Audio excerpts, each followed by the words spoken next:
രാജ്യവും ലോകമാകെയും പ്രകീർത്തിക്കും വിധമാണ് വയനാട്ടിൽ രക്ഷാപ്രവർത്തനം നടത്താൻ നമുക്ക് കഴിഞ്ഞത്. വയനാട് ഉരുൾപൊട്ടൽ ദുരന്തത്തിൽ ഇരയായവർക്കും മരണപ്പെട്ടവരുടെ ആശ്രിതർക്കും എല്ലാ തരത്തിലുള്ള സഹായവും സർക്കാർ ചെയ്തു വരികയുമാണ്.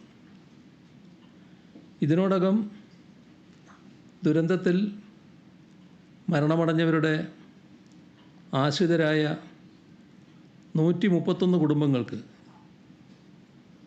6 ലക്ഷം രൂപ വീതം നൽകി. SDRFിൽ നിന്ന് 4 ലക്ഷം, CMDRFിൽ നിന്ന് 2 ലക്ഷം വീതമാണ് നൽകിയത്. ഇതിനായി SDRFിൽ നിന്ന് 5,24 ലക്ഷം രൂപയും CMDRFിൽ നിന്ന് 2,62 ലക്ഷം രൂപയും ചെലവഴിച്ചു. മരണപ്പെട്ട 173 പേരുടെ സംസ്കാര ചടങ്ങുകൾക്കായി കുടുംബങ്ങൾക്ക് 10,000 രൂപ വീതം നൽകി.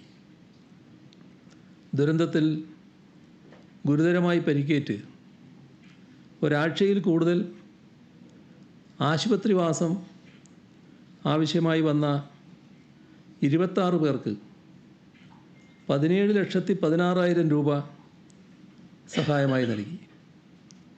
ഈ 17,16,000-ൽ 4,16,000 രൂപ SDRFിൽ നിന്നുള്ളതാണ്.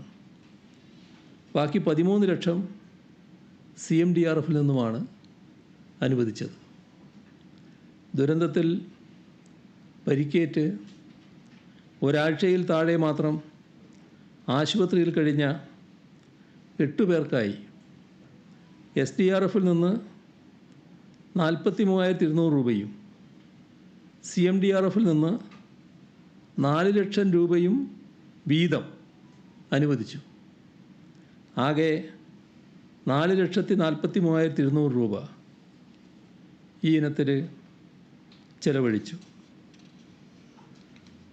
ദുരന്തബാധിതരായ 1,013 കുടുംബങ്ങൾക്ക് അടിയന്തര ധനസഹായമായി 10,000 രൂപ വീതം നൽകുകയുണ്ടായി.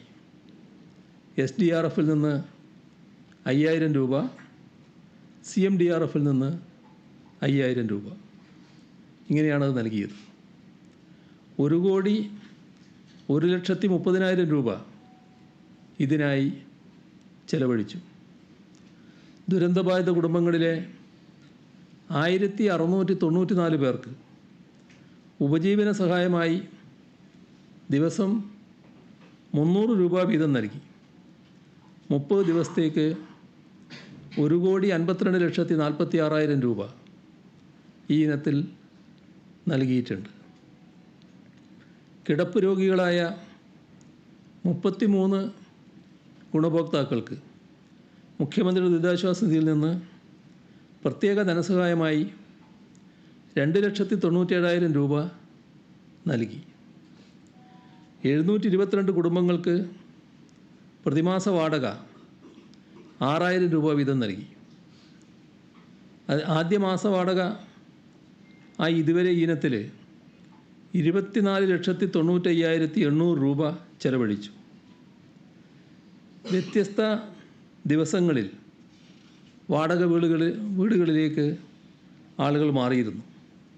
അതുകൊണ്ട് ആദ്യ മാസത്തിൽ ദിവസം 200 രൂപ എന്ന കണക്കിനാണ് വാടക നൽകിയത്. 6,000 രൂപയാണ് മാസത്തിൽ വരികയെങ്കിലും ആദ്യത്തെ ആ മാസം മുഴുവനായിട്ടില്ലാത്തതുകൊണ്ട് ആ ദിവസം കണക്കാക്കി 200 രൂപ വീതമുള്ള വാടകയാണ് നൽകിയത്. 649 കുടുംബങ്ങൾക്ക് ഫർണിച്ചർ ഉൾപ്പെടെയുള്ള ബാക്ക് ടു ഹോം കിറ്റുകൾ നൽകി. ഇതുകൂടാതെ ദുരിതാശ്വാസ ക്യാമ്പിലെ 794 കുടുംബങ്ങളെ 28 ദിവസം കൊണ്ട് താൽക്കാലികമായി പുനരധിവസിപ്പിക്കാനും കഴിഞ്ഞു. ഉരുൾപൊട്ടലിൽ തകർന്ന മുണ്ടക്കൈ സർക്കാർ LP സ്കൂളും വെള്ളാർമല സർക്കാർ വൊക്കേഷണൽ ഹയർ സെക്കൻഡറി സ്കൂളും മേപ്പാടിയിൽ താൽക്കാലികമായി തുറന്നു. ദുരന്ത മേഖലയിലെ 607 വിദ്യാർത്ഥികളുടെ പഠനം പുനരാരംഭിച്ചു. ദുരന്തത്തിൻ്റെ 50-ാം ദിവസം തേയിലത്തോട്ടങ്ങളിൽ ജോലി പുനരാരംഭിച്ചു. 4 മന്ത്രിമാരടങ്ങുന്ന മന്ത്രിസഭാ ഉപസമിതി തുടക്കം മുതൽ ദുരന്ത മേഖല കേന്ദ്രീകരിച്ച് പ്രവർത്തിച്ചു. ഒരു മന്ത്രി മുഴുവൻ സമയവും 50-ാം ദിവസം വരെ അവിടെ മേൽനോട്ടം വഹിച്ചുണ്ടായി. ഒരു തരത്തിലുമുള്ള ആക്ഷേപങ്ങൾക്ക് ഇട നൽകാതെയാണ് ഈ പ്രവർത്തനങ്ങൾ നടന്നത്. അതിന് എല്ലാ ഭാഗത്തു നിന്നും സഹകരണവും പിന്തുണയും ലഭിക്കുകയുമുണ്ടായി.